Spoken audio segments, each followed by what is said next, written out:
Live from the Zenith here in Paris, as I am joined by Fnatic's Yellow Star once again. Always a pleasure to talk to you, Yellow Star. I want to start by asking you about your overall impressions of the tournament for you with your team Fnatic. What did you identify as the main issues here? After winning the the spring split, I mean, we were quite confident in our performance, but you know, we tried to practice as much as we could. And it was really not easy to find good streams to play against because it's the off season. So most of the team are taking breaks or something. And even though we would prefer to have an analyst or to have more strategies and have better picks, and it have been a main problem for us. All right, that's behind you. Of course, you can look forward to the summer split. It's going to be great. Now let's put our attention to this game, OMG versus SKT in the final. SKT is up 2 games. What do you think OMG can adjust in their strategy to grab back in their favor?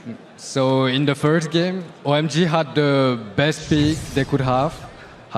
And I believe that in the second game, they've tried everything. But in the mid lane, they fought so much, and they saw that they were losing little by little.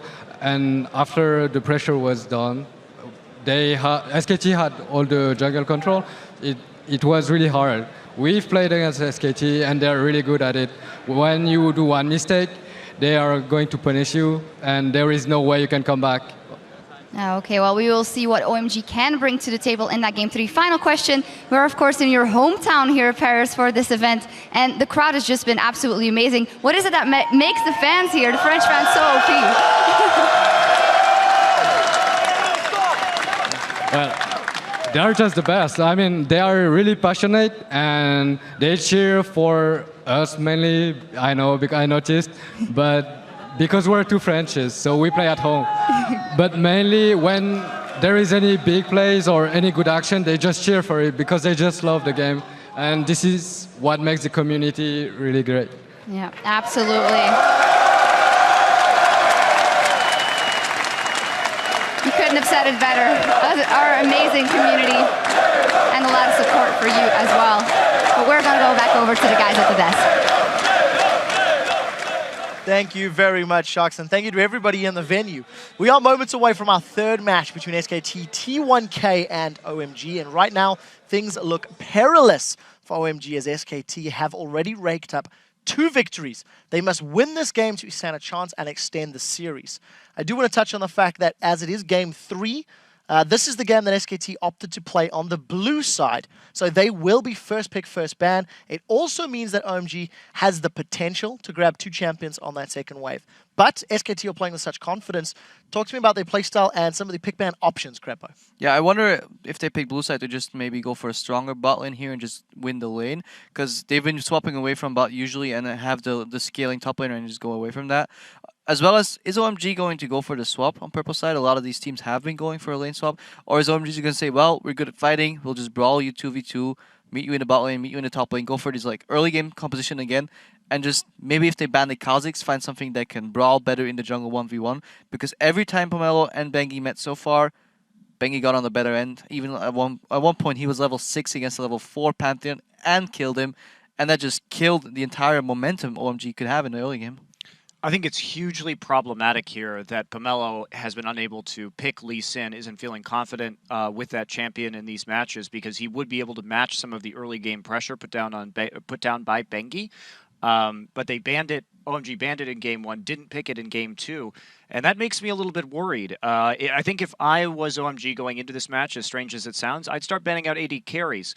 Force Piglet onto something that's not Twitch, maybe that's not Lucian or that's not Vayne, and see if you can. That's the free ban. See if you can get him onto something that isn't as good in this current meta, like Sivir, or is a little more immobile and takes some time to scale, like Kog'Maw, because you're not really going to ban out anybody else here, and you need to be able to slow him down. He has been over the last few months performing. But I talked about this going in. You can't let them have the pick compositions. You let them get TF Twitch, which is exactly the composition that they were most successful with in Korea. The mind boggles. Well, we'll have to see what they decide to do. On the other side of Piglet, of course, is Sun. He has been playing very well against Cloud9 in particular. He stepped up extremely. He went 14-1-11 in their semi-final series. He's currently 9-6-6 out of the two previous games. To Fisho, what does Sun need to do in order to shut down Piglet or at least compete with him? Well, first of all, he needs to get in a lane against him, in a 2v2 lane. Not a lane swap here, OMG.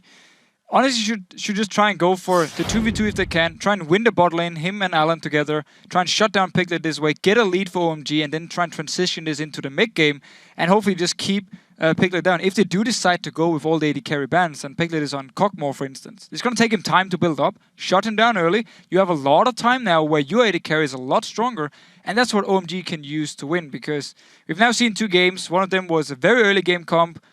Didn't do anything for them. Yes, they got some kills, but never really got ahead of SKT. And now, when SKT had the strong early game pick comp, there was just nothing OMG could do. They honestly need to try something completely different. If it is banning 3 AD carries, and let's try and go against Piglet in 2v2, let it be. Closing thoughts from Freak? Yeah, I agree with you that I think if OMG finds 2v2 lanes, it works a lot better for them. You know, this game we had Lucian versus Twitch, but it was only after the lane swap, after these guys got some levels. Levels 1 through 3, Lucian will destroy Twitch, but he didn't get that matchup, of course, right? Also, the fact that Going's been doing well against Impact in the mid game. If you let him start doing that earlier on, you saw Impact gifted him a kill early on in this game as well. Like, you get those heads-up matchups, find a way to relieve pressure off Xion because Bengi's destroying him, and then OMG has a good chance. All right, we'll see if they can make that happen. OMG are on the red side this time. We're going to send it back over to the caster desk for the play-by-play of Game 3. Thank you very much. Quick shot. So here we go. Game number 3 in the books. How will this one go down? Game 1, fantastic stuff. Game 2, definitely not the way OMG fans wanted it to go. It's looking like another SKT trio by all indications, but that's the time when you swap the maps over, you try something completely different, and you just try and pull something out, because if you can do that once, who's to say you can't do it 2 more times after? And I think maybe the switch now going onto the red side, whether that's going to help them or not, it's at least different, and it might add some variety in there where they can get a jump on SKT. I think that some things are going to have to change, because we've seen already that although they did get some of their favorites, in fact pretty much all their favorites through in game number 1, they couldn't win. I'm not sure how, if you get your ideal perfect champions and don't win, what you really do from that point. Exactly. I mean, Monty said he wanted to see 3 AD carry bans. Definitely not seeing that. LeBlanc, Kazakhs are what OMG has taken away. At least they got rid of the Kazakhs. That's what you wanted them to do after game number 2, D-Man. Absolutely. It's something that Bengi's been running happily. Jax was also taken away, this time by SKT. We haven't seen go towards that one just yet. We'll see whether any AD carries even get banned out. Remember, SKT1 could first pick Twitch this time around, but Xiang has got the added advantage that he can second guess what Faker's going to play.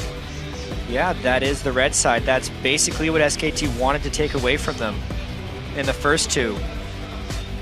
Something absolutely has to be left up here. The Twitch, if they ban it right now, means SKT takes Thresh away. I would imagine there's a lot of power up right now. The Twitch ban, you'd think that would be the first pick that SKT would go for sure. Well, OMG running things out late. Nunu was a final ban here for SKT. And OMG's ban going to be coming up here in just a second. And it is Twitch. So Twitch out of the game for this one. That's at least, I think, taking away something from the round of picks, like a less hotly contested. I'd say not what I expected from a first pick, actually. And you can see the Thresh consistently taken, plus the Lucian, which is the number 2 AD carry. This swings wildly in the favor at the moment of OMG, I have to say. Yeah, that is not the setup we expected. We saw how heavily OMG favored that Thresh pick. Not going to be a high Rittinger, guys. We saw it in the European LCS, but obviously has been changes since then. They're going to rotate through. Will we see the Vayne coming out here? We just heard, obviously, Monte Cristo talking about the number of big AD carries that Piglet can pull out. Vayne is absolutely in there, but that is not what I was expecting. Faker going to show Young what you do with Syndra. It was very interesting how Syndra was left completely unbanned, and then OMG would have had to give up the Lucian or the Thresh in order to get their own hands on it. It's a bit of a strategy loss there for OMG, but they can try the exact same matchup that SKT did to them It did go in the favor of Shiyung Syndra when they played that out, but that was more the rest of the team helping him out. Still, I'm a bit perplexed by Shyvana as the first pick. Like, Me too. If you wanted to take the Syndra, like, first pick it in that position, especially since he plays Trundle. If Going would have played that Shyvana, then he could have just picked the Trundle. Either way, moving on from that one because it's OMG here on the pick. Looking at a possible Orianna Elise for this round. Yeah, I mean, so far they've just picked their own positions, SK Telecom. They are that confident, it seems. Mundo being hovered over right now. It's actually Champion Impact's played a hell of a lot over in Champions. And it is going to get locked in, it seems, along with Orianna. So a similar matchup, a mirror match of Game 1 in the mid lane. Yeah, the Mundo was a 6-0 record in the regular season for OMG, but that was also early on in the season before the nerfs to the Perseverance Mastery. Not nearly as good now. SKT having some fun with these last few picks. They have played actually a lot of support Zyra when they've been down on those things, but Zyra versus Thresh is a hook and you're dead. The Leona seems like the pick we would expect to follow up on Syndra initiations. With an AD carry. Will it be Zyra? The good old bottom lane once again for SK Telecom. They have the skins. It's 3 out of 5 so far. There it is. Yeah, there it is, locked in. Wow, so they are definitely going with that Zyra. It's kind of been Pumandu returning to what he was comfortable with when they were the best in the world. It's not something other people have been playing much support on. I know Crepo was talking about why he doesn't like the Zyra pick into a Thresh is because when you do get hit by that one death sentence, you're probably dead. And it's a no, you cannot make a mistake in that lane, especially with Vayne. Especially with Elise as well. I mean, that's a double skill shot dodge you have to make there when Pomelo comes out of the jungle, which often he has. But how do we see this mid lane? This was our featured matchup at the start. It went fairly even between the two. I think it's safe to say Syndra obviously was a big place for C Young, but they both know exactly what they're going up against here. I really feel like it's going to be heavy jungle camping once again. If Pomelo can stay ahead of Bengi, or at least break even, then we might get to see a progression into the late game. Looking at how they have the Mundo, the Orianna, they actually scale a little bit better than SKT here, assuming they can keep Piglet under wraps because of a difficult laning phase. That's not how SKT plays, though. They don't play with the laning phase when it doesn't benefit them. I do actually think, though, considering they lost the first 2 games, got heavily outpicked banned in Game 2, coming into Game 3, OMG's done an admirable job in Champ Select. Well, as we head into Game 3, let us know who you think will take this match. Tweet your answers using the hashtag SKTWin or hashtag OMGWin to @LOL Esports and to let us know your predictions. We'll be checking them shortly. It's going to be about 90% SKT, I'm quite sure. I mean, it's been steadily rising around the 80% Freak mark. is desperately tweeting right now. Yeah, please, more guys. OMG, please. He does have a lot of followers, so. He does have a lot of followers. He could try and swing that vote. We'll see. Not quite sure they're all convinced, though. These games have been completely in the side of SKT. Game 1 was close. It was the best fight we saw OMG put up. But Game 2, coming back from that one, takes some strong-willed players. Here we go, ladies and gentlemen. Game 3. Will it be the final match? SK Telecom 2-0 up as the blue team this time around. And they are up against OMG, the Chinese LPL champions, as the red team. So, getting off then into position. OMG, last game, let's not forget, I went on a bit of a hike around the map, trying out a couple of little things, which didn't really get them much in the end. We saw a simple swap of the blue buffs and then across the river to take their own reds straight away after that. See what goes this time around. Piglet already down there in that tri-bush. They're actually picking the bottom lane. Looks like they may be stacking up in the bottom brushes here. Interesting move there by OMG. It's a bit of a KT Bullets move here, actually, until Extreme Masters Katowice, where they sneak in towards that bush. They're instead, Piglet not going to see them. Oh, he did that. Just got a vision. He just got a glimpse, quickly tumbled away. They know exactly where they are now, and SKT are free to roam in towards the enemy jungle, knowing exactly that it's clear. That was an almost catch there by OMG. Very strange that Piglet would actually walk around that edge He was trying to rush down actually to prevent that very thing against a Thresh. If you only waited in that brush, you would be vulnerable to a Thresh hook, so that he ran straight through the lane. He actually did catch them at the very last moment before it would have been disaster. Still OMG way 83%, so around the 80% mark. So I was a little bit off, but still, most of you guys believing that SKT are going to be taking this one. It's kind of hard to argue after game 2 with that kind of percentage vote as well. Right now, though, OMG are moving to the enemy red, and it's a very edgy movement to the enemy red. On the other side of the map, though, SKT, of course, are already in position to level out the buff score. That's going to be a red buff for both junglers. Pomelo, of course, there. Tribush ward will give vision, but it is going to be standard meta matchup, or more to the point, what used to be the standard meta matchup, or what everybody at home plays, let's put it that way. Going's a little bit late to top lane, but that's worth it because Sun and Allen with Thresh and Lucian should by all means be able to win this lane down bottom. Pretty sure Xiong just missed the bush there actually with that ward towards the river. I'm not sure if it's quite stealth into that bush, but we saw the first little exchange between them. We'll see whether Bengi decides to focus on Xiong again once he comes out of this top half of the jungle. He's trying to take everything away from that half of the jungle. Down in the bottom, Allen already taken a bit of a beating somewhat, but going to get in there for the play, and look at the damage there on towards Allen. He's going to be forced out of lane once again, down to less than half here. We already saw that the Ignite was used by Mandu. And that could have a big impact on this game if SKT decides to stay aggressive in that lane. Elise did just walk all the way around the backside. The flashes are up. They'd have to land the stun and hook perfectly. Well, there's the spider coming out. Which way is he going to throw the cocoon? Teleport's coming in here. They've got to be careful. They managed to land the death sentence on Mandu. Impact has joined the party. Allen's so low. He goes now first blood, and that was a terrible engage by OMG. Well, that's the thing. When Going burned his teleport to get that 1v1 in the top lane, once they went in, they were all in or dead, and they got the dead one. They probably would have had one person fall down anyway. I don't know where I'm going with that one, because they were screwed as soon as that teleport came in behind him. Allen missed his flash, right? Yes. Tried the flay. He tried the flash flay and kind of just played where he was and flashed on top of himself, which obviously didn't help the setup for that one. Would have given a bit more control. The Sun needs to be careful down there.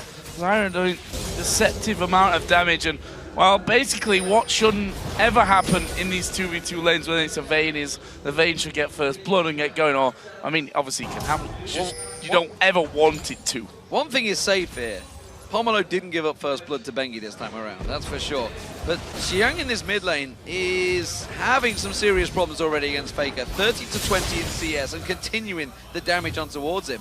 Faker is showing him exactly what you do on Syndrome. Yeah, and here we are again. It's 1,000 gold at 4.5 minutes. OMG falls behind early game. This time, it really just had to do with an early game teleport top lane so that Going couldn't match to at least scare people off. What are they going to do here? They need to make something happen. The bottom lane, you think put a bit of pressure down here on this bottom side. Actually, Pomelo being fairly quiet up until now because he came down for that initial gank there in the bottom side, which despite not actually being warded, still ended up going the way of SK Telecom T1. And he's got a big role to play in this game. Yeah, Allen on Thresh, it's what he really had. He made his name in this tournament with his Thresh play. 100% kill participation in his first Thresh game. Sneaky. Destroyed Cloud9 with it, and now Bengi tries to go up against Going. Yeah, My turn flash. Gets in unseen here on towards Going. I think Going's going to go down here. He may well have enough to die. Not sure what that little sidestep was at the end. It was a nicely timed gank by Bengi, and this could just be the results of the demoralization from games 1 and 2, D-Man. They are not playing well individually. It's almost like they're checked out. Yeah, this is the worst thing that could have happened to them as well. If they'd have had a long, drawn-out laning phase, maybe that was a bit quieter for them where they'd gone toe-to-toe with SKT. Maybe they could have turned things on there, but coming straight into this game and getting kind of destroyed already here, just 6 minutes into the match, is a painful experience, I'm sure, for OMG. They just got to keep it in. I guess it's part of being a professional gamer, and same in any other sport, that you have to learn, even when you fall behind, to keep your head up. And as we've seen from other teams, even a standard laning phase is no safety. Alan caught out here, condemned on the wall. Sun's the focus, but Alan will get caught out. He's going to play them away, but it's not enough to drive them out away. And Piglet, well, he's going to get himself another kill on the board. And honestly, this game is in danger of sliding out of control 6 minutes in already. OMG just has no room to breathe. All they want to do is farm one more minion wave, and they can't. What are you doing, son? He's going to get caught out, and that's going to be Bengeezy going to go for it. Forces the flash nonetheless out of the AD carry.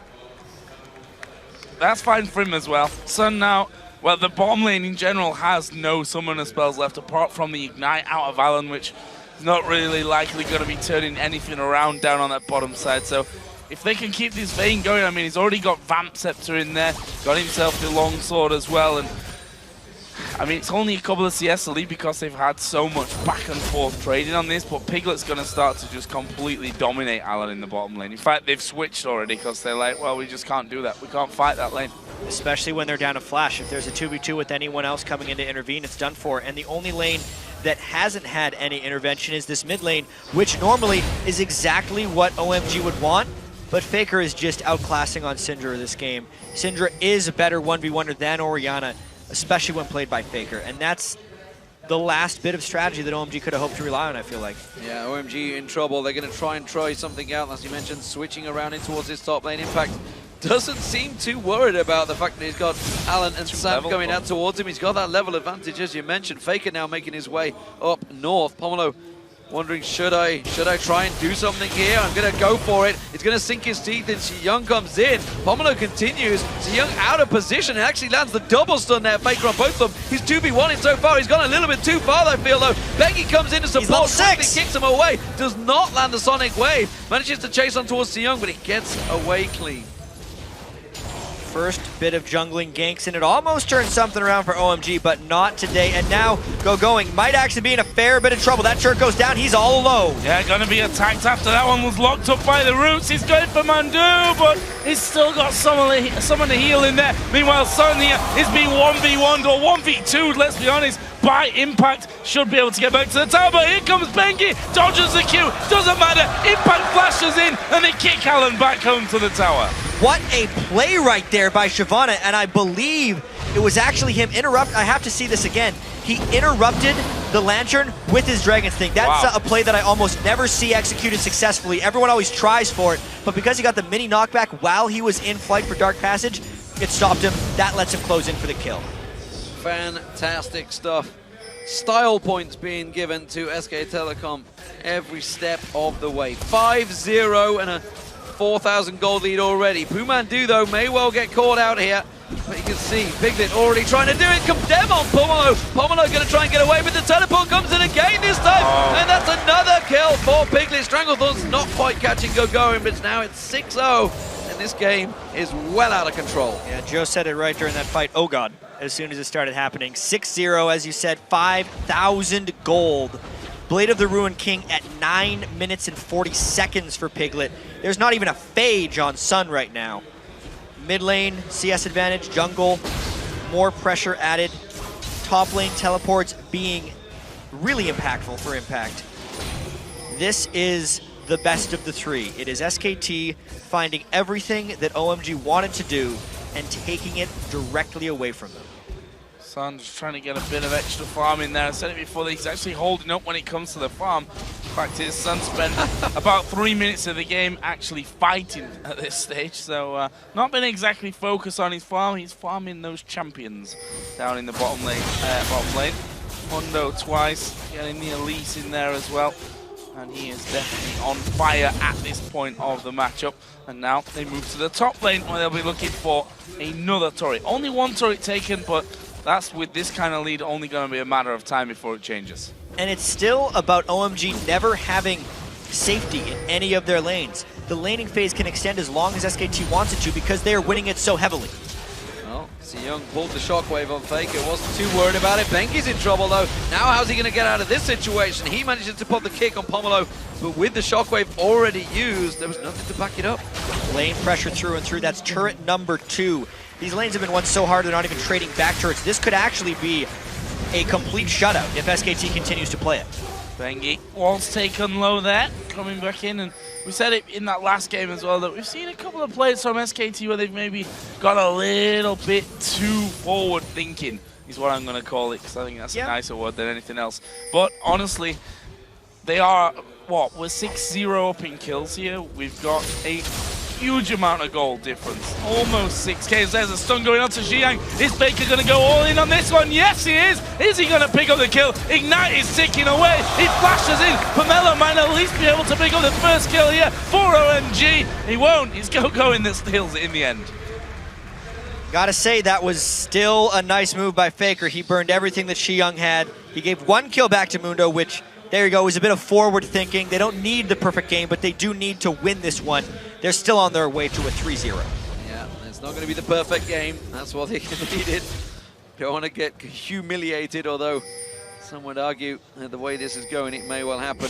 Nevertheless, SK Telecom, as you mentioned, forward thinking, catching out Pomelo this time around, in towards him. He's going to go down. That's an easy kill for SK Telecom. And they may well be thinking of that trip back home to Korea right now, because this game is in the bag. Yeah, just to go into detail a little bit about some of the things that SKT have done here is even from the very level 1 movement, as soon as they knew that the teleport was down on Go doing, they knew how to punish it.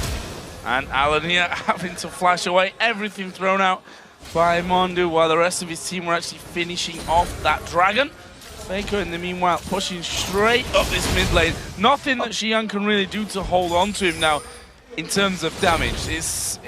Again, we saw it from Xiang in other games about how controlling a good Syndra play can mean, quite frankly, how much damage she has by the end as well. How long a range he's got. Exactly. The stun is just heat-seeking, it seems, when from a good player and gets you from anywhere. And just looking at this series from a whole, just how demoralizing was that game 1 really, looking back? Because OMG did look so good, but they were gifted everything they wanted in that one. It was a bit of a gamut by SKT to say, all right, and I'm willing to say it based on the results of these last 2 games, they were giving OMG what they wanted in that one, just so they could guarantee a 3-0 if they won. If they lost that game, all right, then they knew exactly what their best shot is, and they can adjust from there, because SKT is great at adjusting mid-best-of-5s. They're so experienced with that, they look at the things OMG is doing, and OMG clearly can't adapt that since they had their best thing right off the bat.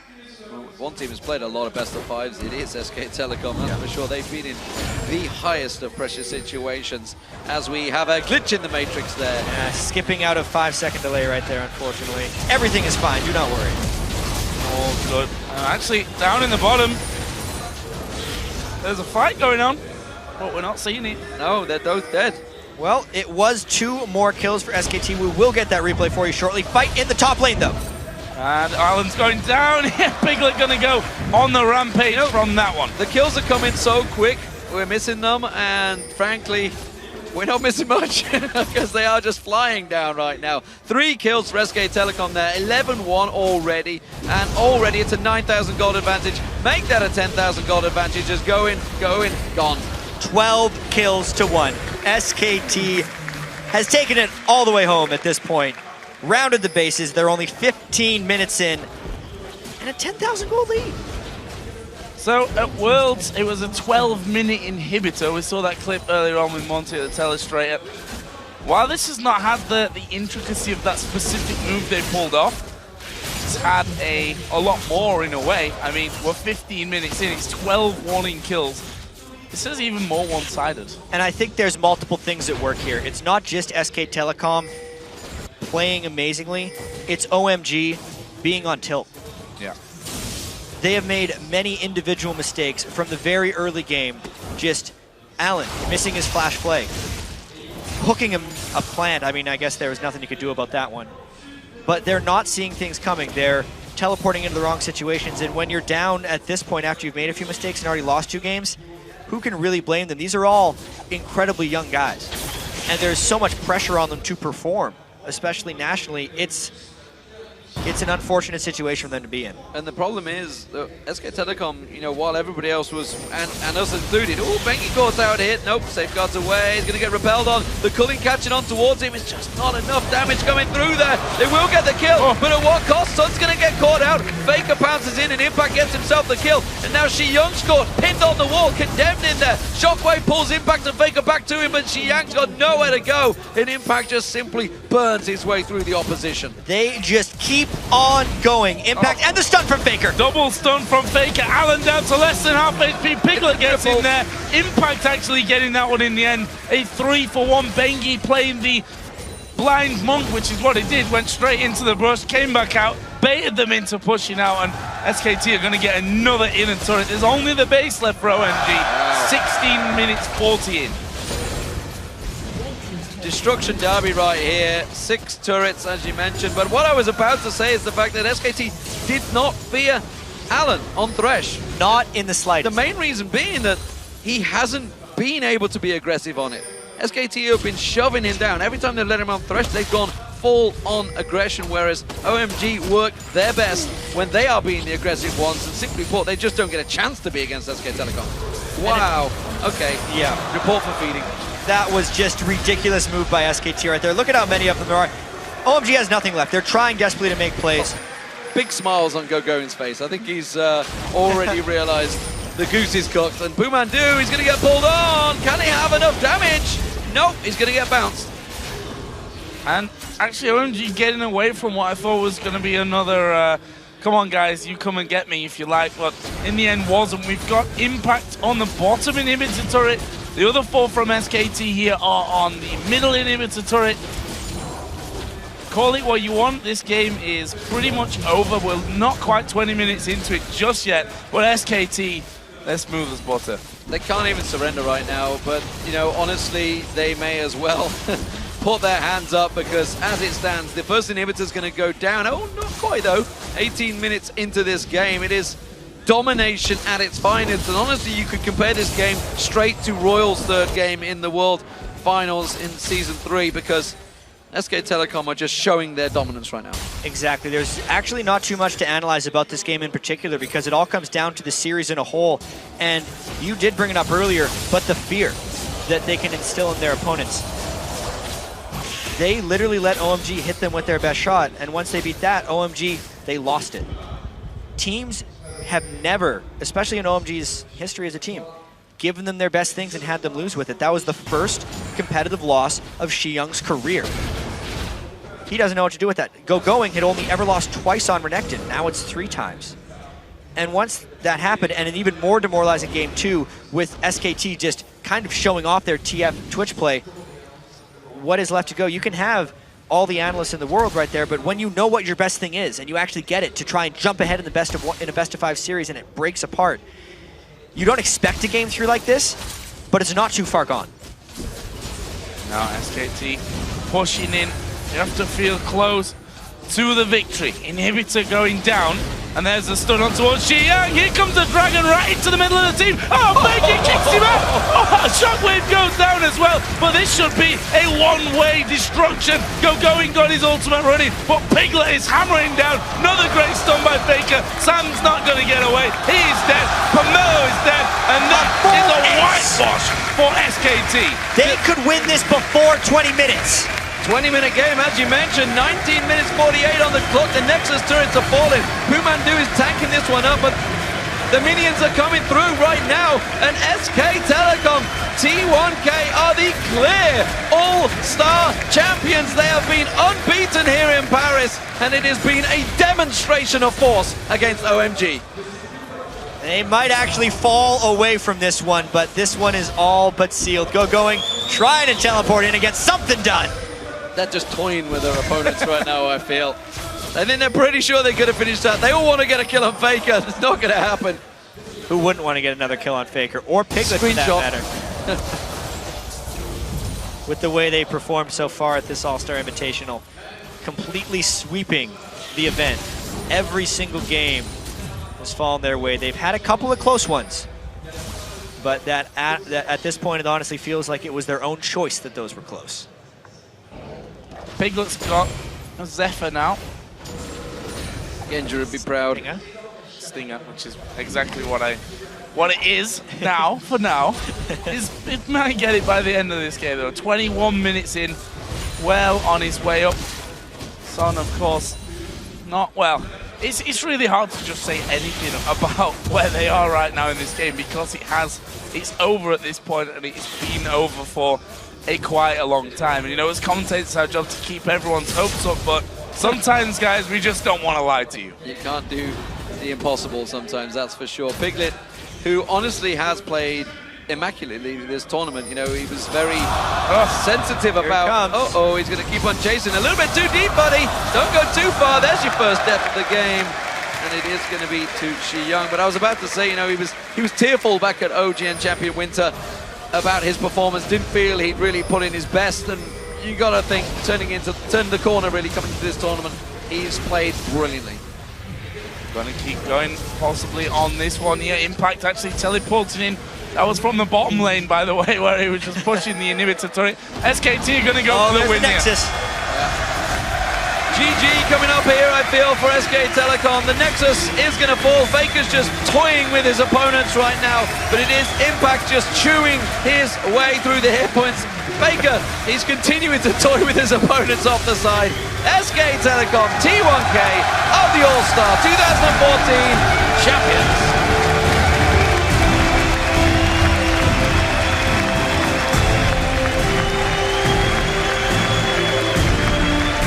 It was their most impressive 3-0 performance in a championship game they have had.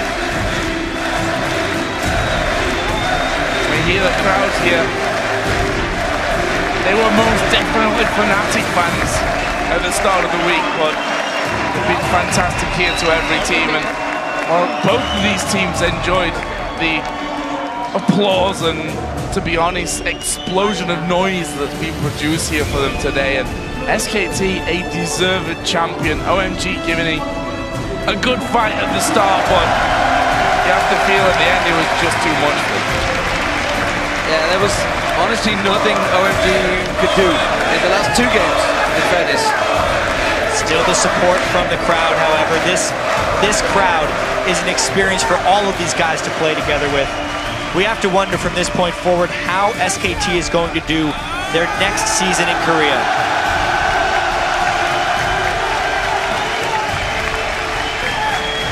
And honestly, this crowd has been fantastic throughout this tournament. The 4 days we've had here have been magnificent. Giving a lot of love to SK Telecom, who honestly, before the World Championships, probably a lot of people here didn't really know existed. But they have put on a demonstration of League of Legends for everyone to enjoy. Yeah, ever since they came in there, Faker was known as the best mid laner, but they didn't know the rest of the team. And now they do. Absolutely brilliant, brilliant stuff. As we said before, much deserved. They looked at no point weak in this tournament, really. They had a couple of, I say a couple of tough games. Probably was only just two. One of them they were playing with all their own skins. Fnatic had a bit of breathing room in that game, and of course game one here in the final. Other than that, they've been pretty flawless. It has been a flawless tournament. They've gone 9-0. You know, they have came, saw, and conquered everybody that basically was the champions in their scene. OMG, LPL champions, Fnatic dominating Europe. Cloud9 could argue dominating North America as well for the last 2 seasons. And they've been swept aside. Taipei Assassins, of course, as well. And then everybody swept aside. Not even close, honestly. OMG have came the closest. They were in the finals, and it was a very close group game and game one. But other than that, that's all you wrote for SKT. They have been fantastic. And you got to look, maybe moving towards Champions Winter over in the OGN in Korea. This is going to give them a hell of a lot of confidence. And we'll see if they're able to carry that through when they get there and maybe make it back to Worlds where they can try and defend their title. They're well on their way to defending that title with all the circuit points they've already taken. No one's ever been able to do it. Maybe SKT could be the team. I want to know what the rest of the world takes back from this. You know, Cloud9 got the experience of playing against it, so did Fnatic. Specifically just the way that SKT stops the enemy team from farming. They completely have it in the bag from the start. The other team wants to do something. SKT knows what they want to do, and they prevent it from happening.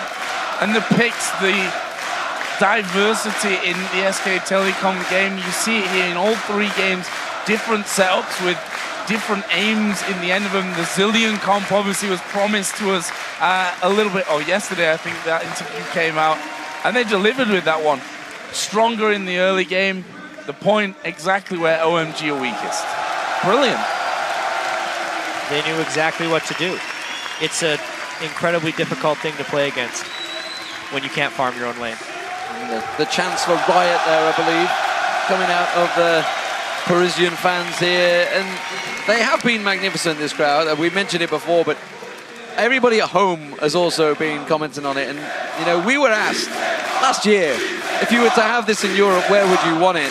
And after Lille, we just had to say France, because it was magnificent here. And they've proved once again that it is a really good place to hold an esports event, that's for sure. Yeah, I mean, there's no doubt about it. They've been here, fully packed arena for the last 4 days. Honestly think maybe you can double the size of the arena, you double the noise, and we get even crazier. And even the whole weekend, we got to keep in mind there were two things going on here: the All-Star Invitational and the All-Star Challenge. Yeah. The start of the days were ridiculously entertaining as well. The challenge has been fantastic, and you guys at home, I know you watched it. We were surprised at how good some of those games were. They were amazing. Obviously, Bjergsen going crazy in his game. We saw the Hexa kill, which was absolutely bonkers. And, of course, the 10 and then the skill matches today. Fantastic tournament overall. But for now, we are going to send it down to the main stage to meet the All-Star Paris 2014 champions, SK Telecom T1K. Now I would like to officially welcome the League of Legends All-Stars Paris 2014 Invitational Champions, SK Telecom T1K.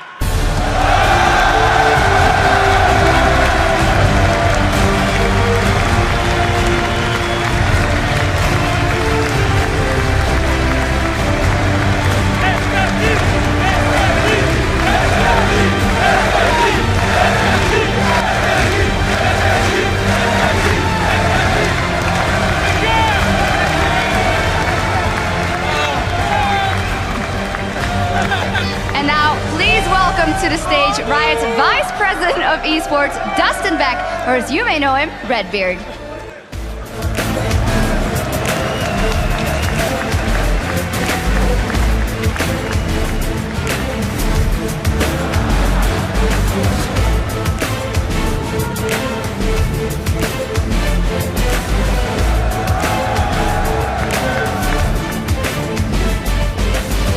In just 1 second.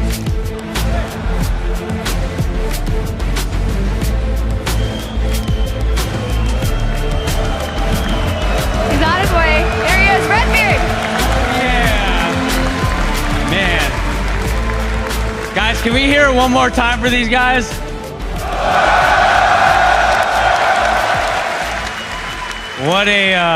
What a fun and exciting week it's been. You guys have faced the toughest teams from all across the globe, and you guys won, of course. Very, very convincing victory, and I want to personally congratulate you on behalf of Riot for being the 2014 Paris All-Star Game champions.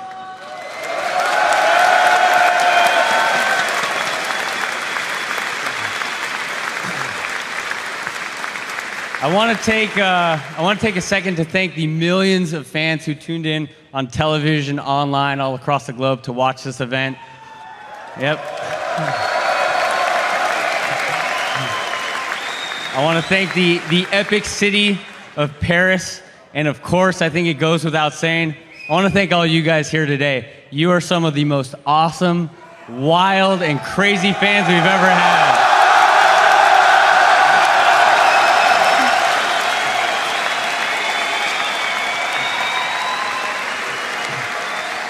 Merci beaucoup, guys. Best fans ever. Well, thank you, guys. Thank you, SKT1, and take it from there. Thank you very much, Dustin. And now, before we head back over to the guys at the desk, let's take a look back at SKT's journey to the top.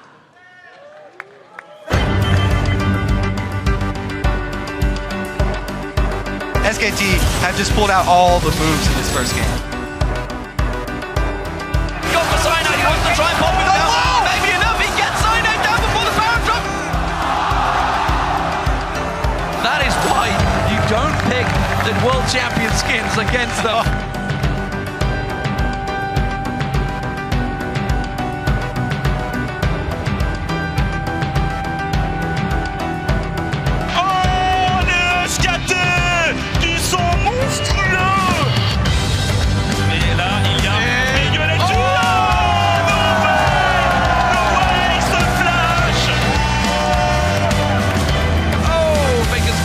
another bunch of kills. That's a party, though. They finally got Faker down, but it took 3 of them. There was 4 of them, actually.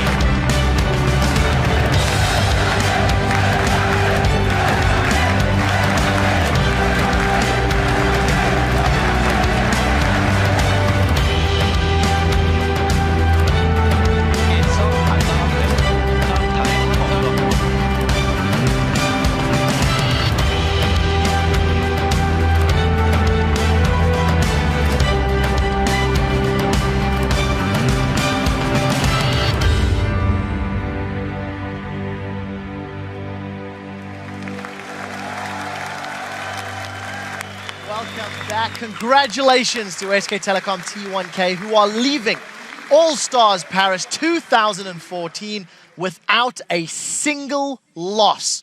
They went 9-0, and fact of the matter is, they simply outclassed all of their opponents, from individual play to team decision-making to rotations. They simply had a better performance. As the resident Korean on the table, Monty, how do you think they looked? I think they looked great. I mean, it's refreshing to see them. I think they've been playing better here than they have, for the most part, in Korea. But I think it is a bit disturbing, and I think it shows that before Worlds, it's going to take a lot for the Western teams to kind of catch up at this point. Just looking at the standings, yes, SKT is playing in Masters, but the KT Bullets and SK Telecom T1K are effectively playing for 7th and 8th place in terms of circuit points for this season, and both of these teams have gone undefeated at the last 2 international tournaments. So it's a lot of work to be done, but at the same time, it's great that the teams all got practice against them. They're going to take this international experience back. You learn a lot more by losing than you do by winning. So hopefully we can see some better games, closer games at Worlds. And this is definitely one of the ways forward for the Western teams, playing against the Korean teams in these international tournaments. Get some practice, see what they do, and then take it back home. Maybe try and improve it yourself, show it to some of the other teams in your region. And then, of course, we talked about it so many times. We need coaches, we need analysts, we need people, we need better people around the teams to help them. We need better dedication for the teams in the Western world. And I think actually Cloud9, credit to them in this tournament, they're really showing what hard work does. And I agree. They have Charlie, who's the analyst, who's really, really good, and the people around them, Dan Din and Jack, of course, around them in Cloud9. There's a lot of people helping them out. CLG doing the same thing now. And these 2 teams are really what the rest of the Western region should look at. Well, we'll have to see if they can make that count. One thing that I do want to highlight is just some of the numbers that SKT have actually put together for us. If you compare their KDAs, it is a fairly generic number, but 5.68 KDA. It was the highest out of anyone here at All-Star Paris. The next team was, in fact, OMG, down at 3.3. Some others, just to, again, highlight some of the individual players. In this series, Faker had an average CS at 10 minutes of 97 across the 3 games. Put that into contrast against Si Young, who had destroyed many of the other mid laners at this tournament. He was in 70 CS. I mean, you've got all of these statistics and numbers that you can look at, and as we've said, at the end of the day, it just feels like SKT are on a completely other level. Freak? They're individually performing consistently at an extremely top level, right? Like 100 minutes at 10 minutes is like something that regular dudes like me and even regular pros will get occasionally. But the fact that he went through an entire tournament against the world's best, got kills in his lane, roamed to other lanes and killed other people, and is still getting about 10 CS a minute consistently is phenomenally strong. Well, we'll come back to Crepo in just a moment. We do actually have to throw ourselves over to the arena where Shox is standing by with SKT T1K's Faker.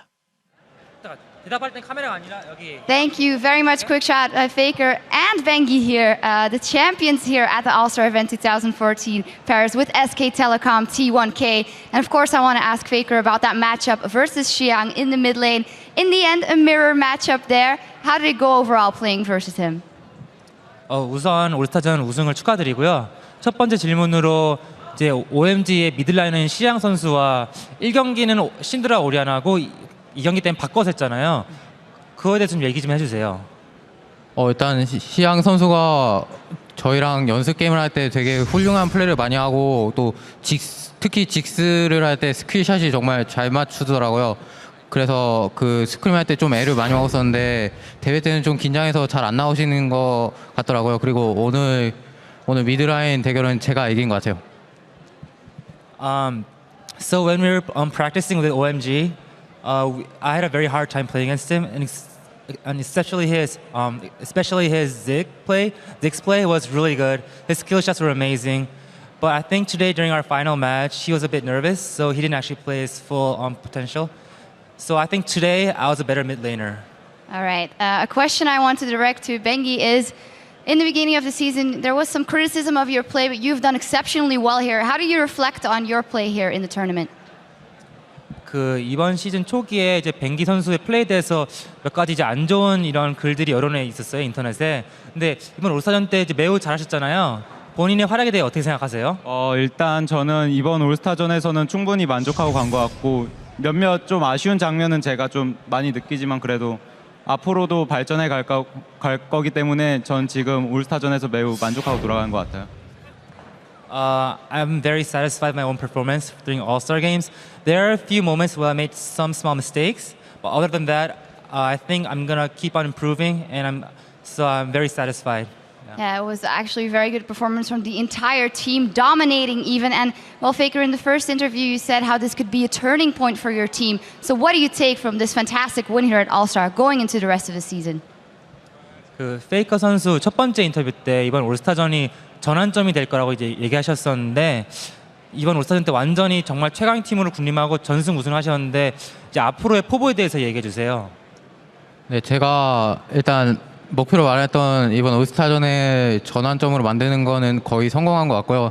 이번 일을 계기로 한국에 돌아가서도 한국 여러 대회 그리고 시즌3 롤드컵까지 승승장구하면서 이번에 올스타전에 보여줬던 것처럼 잘할 수 있게 노력하는 모습 보여드릴 테니까 많이 지켜봐 주세요.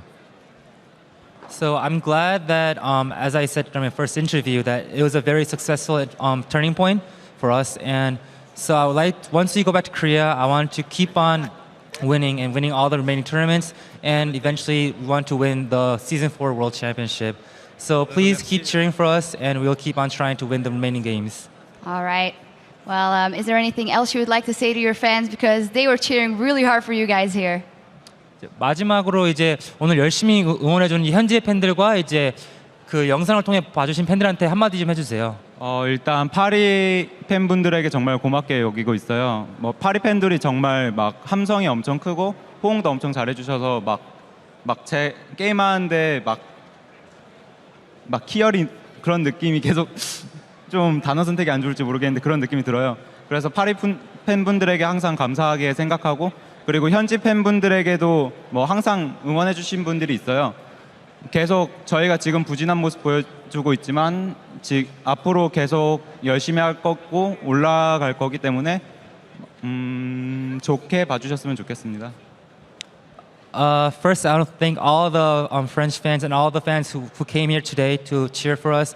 I could even feel like the vibration of the stage even when I was playing, and it was really such a good moment for me. And I would like to also thank all the fans who are over the world. And even though we were doing poorly during spring season, we're going to keep trying to regain our strength as the Season 3 World Champions. And yeah, so please keep cheering for us. We're getting up there. All right, well, thank you very much. And they are cheering for you already. Congratulations once again. And now we're going to head back over to the analyst desk to wrap up our coverage of All-Star Paris 2014. Thank you very much, Sharks. And we were talking very briefly about SKT, and let's just get some closing thoughts to wrap up the tournament. We've looked at some of the regions, we've highlighted some of the weaknesses and some of the areas that the rest of the world has to improve upon.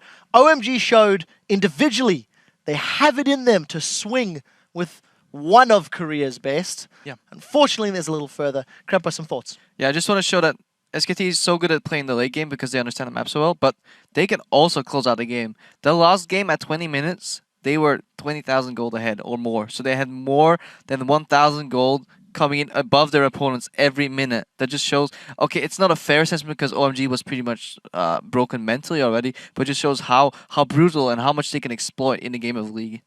And the thing, too, is OMG did play pretty well over the course of this tournament, especially, I mean, these are mechanically very good players, and they are excellent in terms of team fighting. And if they can learn, I think, more about the strategic play on the map going down the road, this is a region that is going to be incredibly dangerous at an international level, even more so than they already are. Definitely food for thought, I feel, for the rest of the regions and the rest of the world. We mustn't forget that as it was the final day of games, the challenge teams also wrapped themselves up. So Fire and Ice took to the Rift in their showdowns, 1v1 and 2v2. And you can actually see Team Ice being awarded their all-star trophies earlier today. We called these off-stage. It was a lot of fun to watch these pros from multiple regions coming together and playing on those teams. And I do just want to give a quick shout out to how much fun the All-Star Challenge really was. I underestimated how much it was going to deliver. Yeah, there were some great games there, and I just want to apologize to everybody that ended up tweeting at me because I didn't choose Froggen, I didn't choose Mad Life, I didn't. Dare you? Yeah, I didn't choose all three of them at once for MVP, so I'm terribly sorry. No, nobody tweeted me that I should have taken Double Lift. So that was fine. Nobody but Monty, right? Yeah. I had to delete that one. It was a lot of fun. I'm actually quite happy you bring that up because we've been tracking what you guys have been picking and choosing over the course of the week. So let's take a look how you fared in the prediction game, because we do have the final standings to see who put Zillion's heightened learning to the best usage here on the analyst desk. Now, I do have to highlight, unfortunately, because of Freak supporting OMG all the way to the end, you are our first loser. So congratulations on that side. But the man who had Jat's crystal ball this week was Crepo. But before you celebrate, I do need to give you props because your performance at Worlds last year was disgustingly poor. You finished So was last. yours. I do want to remind everybody that you did finish last at Worlds, but it's great to see you learn from your mistakes, you grow, and you've moved way up. Yes, indeed. Yeah, you moved to NA. Yeah, exactly. You moved to NA. You Moved got to a lot NA, stronger. got a little better. I took double lift seat, so I got a lot worse. It's just I'm moving up. And sadly, I don't have a cup to gather tears in, but Monty, you gave me this. I just want to make sure that you're That's what I get for believing in apple pie. It's a problem. It's a problem. I've gone on a diet. I really have. I do want to remind everybody, because it has been somewhat of a Crepo-themed day, that you can send your congratulations to Crepo by tweeting to him at ScumbagCrepo. Also remember, he did pick Cool as the challenge MVP. OMG. screw you. See? So I said OMG was going to win. you did. They won something. They won in the challenge. All I was going for. Guys, it has been a pleasure. But as a reminder, we will be bringing you more League of Legends action as the European and North American League Championship Series begin their summer splits after a brand new preview show on May the 20th. Both regions will kick off with a super week of games. In Europe, we'll begin with a El Clasico match between Fnatic and SK Gaming, who finished first and second in the last split. Yeah, North America will bring their own Super Week on Friday. That is May 23rd, starting things off with the rivalry between Cloud9 and Team Solo Mid. You guys be sure to head over to lolesports.com for a complete schedule of those games. You can also pick up tickets to watch the European LCS live in Cologne, Germany, or the North American LCS in Los Angeles, California. Just click on the ticket links for all the details and come cheer for your favorite teams in this season. Yeah, parting is such a sweet sorrow, and this truly has been an incredible experience for me. So I do want to say goodbye to absolutely everybody. Guys on the desk, it has been fun. I have particularly enjoyed seeing Crepo win something for a change. It doesn't happen as often. You're so funny, Quickstep. Oh, boy. And I would like to wish you the best of luck in the summer Thank you. split and safe travels back to Korea, to Monty, of course. Thank you guys so much. It has been, as we said, a pleasure for everybody watching. I want to give a special thanks to our analysts once more. Their expert knowledge throughout the week has been great. So goodbye to Christopher, Monty, Christo Michaels, Mitch, Crepo, Forcepulse, myself, Deficio, Freak, Jat, Kobe, D-Man, Shocks. The entire live broadcast crew wishes you all great thanks. Thank you for tuning in. Thank you for watching All-Star Paris 2014. We'll see you again soon.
아,